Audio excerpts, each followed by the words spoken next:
Fudge-a-mania, Chapter 11, the ISAF Club. Fudge was counting his Cheerios when Jimmy and I came down to breakfast the next day. As soon as we sat down, Sheila waltzed in wearing her fuzzy pink robe and her bunny slippers, as usual. Jimmy took one look and doubled over. Sheila poured herself a glass of juice, then made herself comfortable at the table between Buzzy Senior and Fudge. "Good morning, sweetheart," Buzzy Senior said, kissing her cheek. "Good morning, honey," Fudge said, kissing her other cheek. "What is this, Camp Kissy Face?" Jimmy asked. "You wish," Sheila said. "Oh, yeah, I really wish," Jimmy said. "Sheila's my babysitter," Fudge told Jimmy, "but maybe she's going to be my wife, too." "Wife?" Jimmy said to Sheila. "Maybe," Sheila said. "Nothing's definite yet." "It all depends on Mitzi," Fudge said. "Mitzi?" Jimmy asked. "She's my friend. She has monster spray. She's trying to get some for me. Then I won't have to get married."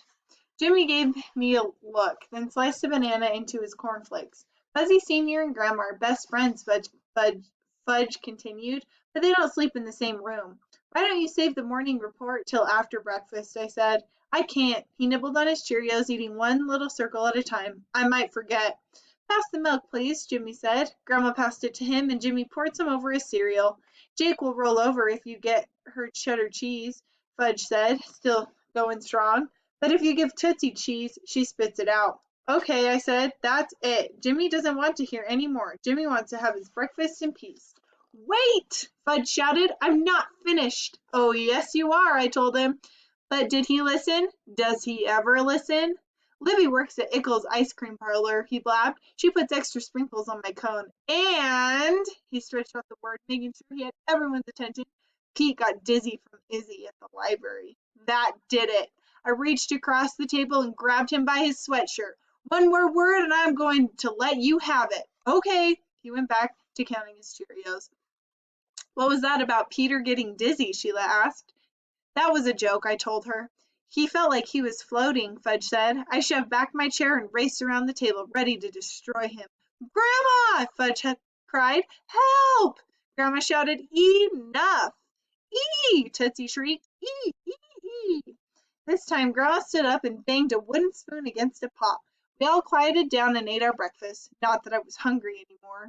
When we finished, we helped Grandma clean up. Then Sheila danced across the living room in her bunny slippers, singing, "He got dizzy from Izzy at the library." Mr. Fargo, who had been sleeping on the couch, suddenly sat up. He looked confused. "Where am I?" he asked. "You're in Maine, Dad," Jimmy told him. "Remember? You're sleeping on the sofa in the Hatchers' living room." "You mean the Tubmans' living room," Sheila said as she danced out the door onto the porch. Jimmy followed her and I followed Jimmy. No way was I going to leave those two alone. It was a warm, sunny morning for a change. Everything smelled fresh and clean from last night's rain. Too bad Sheila had to spoil it with her music act. She danced from one end of the porch to the other, singing "Dizzy from Mizzy, la-di-da, maybe it's love, la-di-da." "It has nothing to do with love," I told Jimmy. Fudge made the whole thing up. "Dizzy," Sheila said. "Floating. Sounds like love to me." "Yeah, Peter," Jimmy said. "Sounds like love to me, too." "I've seen Izzy," Sheila told him. "She's got curly hair and a fat behind." "It's not fat," I shouted. "If it's not fat, how come it wiggles when she walks?" Sheila said, parading around the porch. She tried to imitate Isabel, but wound up waddling like a duck instead. "So when do I get to meet this Izzy?" Jimmy asked. "I have an idea," Sheila said. "We can ride our bikes to the library this morning." "I thought you had a job," I said. "I thought you had to babysit Fudge." "Haven't you heard?" Sheila said. "Fudge is invited to Mitzi's. All I have to do is walk him over, and I'm free." "I hope my mother's not paying you for that." "Business between your mother and me is private," Sheila said. Then Jimmy said, "I didn't bring a bike." "No problem," Sheila told him. "We have extras in the garage." Jimmy's here to visit me," I told Sheila, "and I'll decide what we're going to do." I went back inside, slamming the door as I did. First, he tells me he can't stand Sheila. Next thing you know, it's like they're best friends. Who needs this? I went up to my room, kicked yesterday's clothes out of the way, and sat on the edge of my bed. In a minute, Jimmy joined me. He sat on the edge of his bed. "Sorry," he said. I don't know what got into me. There's plenty of reasons for feeling dizzy besides love." I didn't say anything.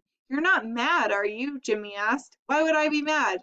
"Then you don't mind if we ride into town?" "Why would I mind? I was just trying to help you out since I know you can't stand being around the Cootie Queen." Yeah, but I feel kind of sorry for her, since her friend got chickenpox and all. She told you about Mouse? Yeah, and I know how disappointed you'd be if I'd come down with chickenpox. You had them in second grade. I know, but just suppose. Dad adjusted the seat on one of the extra bikes for Jimmy. Then he handed him a bike helmet. Safety first, he said. The road in town is very busy. We'll be careful, Sheila promised. I took a course in bicycle safety, so I know all the rules. What don't you know? I muttered. I don't know how to turn perfect cartwheels, Sheila said, but with Muriel's help, I'm improving. I jumped on my bike and rode away from the house, leaving Jimmy and Sheila behind. At the end of the dirt road, I turned right and pedaled as hard as I could. I pedaled harder and faster than I ever had before. By the time I got to the big hill, I was really huffing and puffing. My hair was racing, and with the wind blowing in my face, I was gulping air. By then, I was way ahead of Jimmy and Sheila. Who cares about the two of them anyway? Who cares that all of a sudden her stupid face doesn't make him feel sick? I struggled to make it to the top of the hill without slowing down. I was breathing as hard as I could when something flew into my mouth. I coughed, I gagged, I swallowed. I think it was a fly. I think I swallowed a fly. I gagged again and braked so hard I flew off my bike. Luckily for me, I was wearing a helmet and landed on the soft dirt on the side of the road. In a couple of minutes, Jimmy and Sheila pulled up next to me and jumped off their bikes. What happened? Jimmy asked. I swallowed something. I think it was a fly. A fly, he said. I was going really fast, breathing hard. It flew right into my mouth. How do you know it was a fly? Sheila asked. What else could it be? I said. A bee, a moth, a small bird. It wasn't a small bird, I told her, and a bee would have stung me. I'm almost sure it was a fly. Ew, that's gross, Sheila said. I started coughing and gagging again. Jimmy whacked me on the back. What should he do? He asked Sheila. We'll take him to Bicycle Bob, Sheila said. He'll know what to do. I think I'm going to puke, I said. No, you're not, Sheila said. Just get back on your bike and keep your mouth shut. Maybe he should keep it open, Jimmy said, in case the fly wants to get out. It's too late for that, Sheila said. How do you know? I said. All right, fine, Sheila said. Keep your mouth open if you want. But I didn't want to. I was afraid if I did, something else would fly in. The bike shop was just up the road. When we got there, Sheila called, Bob, we have an emergency.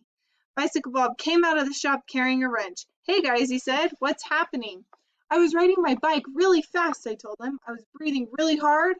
A fly flew into his mouth, Sheila said, and he swallowed it, Jimmy added. Hey, Bicycle Bob said, shaking my hand. Welcome to the club. The club, I said. Yeah, the ISAF club. The ISAF club, I repeated. The I swallowed a fly club, Bicycle Bob said. I'm a member myself. You swallowed a fly, I said. I'm approaching the half-dozen mark, he said. It's hard to pedal fast and keep your mouth shut at the same time. Does he need x-rays? Jimmy asked. Nah, Bicycle Bob said. He needs ice cream. Ice cream, I said. Yeah, go next door to Ickles and get yourself a vanilla cone. Why vanilla? Sheila asked. It's the best cure for swallowing live insects, Bicycle Bob said, unless you don't like vanilla, in which case, vanilla is fine, I said. Good. You need money? No, I've got enough. Then you're all set, he said. Give me your name and address so I will notify you about our meetings. What meetings? The ISAF club meetings. Oh, right. I wrote my name and address for him. Then the three of us went next to Ickles. I was glad Libby didn't work mornings. She was the last person I wanted to see now. Tony Ickle, the owner's son, waited on us. I ordered a vanilla cone. Jimmy ordered a chocolate cone with sprinkles, and Sheila ordered a strawberry. You're Libby's sister, aren't you? Tony said to Sheila. Yes. Great girl, Libby, he said. You can't mean Libby Tubman, I thought. You must mean some other Libby. Nobody in his right mind would call Libby Tubman great. What a hunk, Sheila said as we left the store with our cones. No wonder Libby loves to go to work. We sat in the little park next to Ickles and ate our ice cream. It felt weird to be eating ice cream at 10 o'clock in the morning. When we were done, Jimmy wiped his hand on his jeans and said, Okay, I'm ready for the library. We walked our bikes up the street, and when we got to the library, I said, I'll wait out here. Don't you want to see Izzy? Sheila asked. Don't you want to tell her you swallowed a fly? Someone has to watch the bikes, I said. Nobody's going to steal our bikes, Sheila said. This isn't New York City. Plenty of bikes get stolen here, I said. Just read the local paper. Peter's such a worrier, Sheila told Jimmy. I don't worry, I think ahead.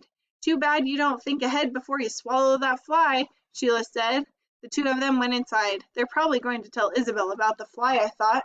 She's probably She'll probably come out to see if I'm okay. She'll remind me about the baseball book I put on hold, and if she looks at me the way she did the other day, I'll get dizzy again. Then Jimmy and Sheila will know the truth." They weren't gone for long. "Izzy's not there," Jimmy said, disappointed. "She only works afternoons." "Too bad," I said. "What's so great about swallowing a fly?" Fudge asked. That night, we were having an outdoor barbecue to celebrate the first warm night of our vacation. "One time I swallowed a turtle." "We know," I told him. "And I had to go to the hospital." "We know," I told him. "Everybody was worried," he said, "and sad too." "Nobody was sad but me," I said, "because it was my turtle." "I remember that turtle," Jimmy said. "You won him for my birthday party." "Please," Sheila said. "Could we talk about something else? I'm trying to enjoy my supper." Fudge laughed. "That's how Turtle got his name, right, Pete?" "Right," I said. "I named my dog after my first pet to remind me of what you did to him." Fudge danced around holding up a French fry as if it were my turtle. "Oh, turtles are so tasty," he sang, "boiled, baked, or raw." "Cut that out," I yelled. "You can't make me." He laughed, daring me to try. "Oh, yes, I can." I reached out, grabbed him, and then poured my whole cup of juice over his head. He looked surprised. "Pete," he cried as the juice dripped down his face, "how could you do that to me?" "It was easier than I thought," I said.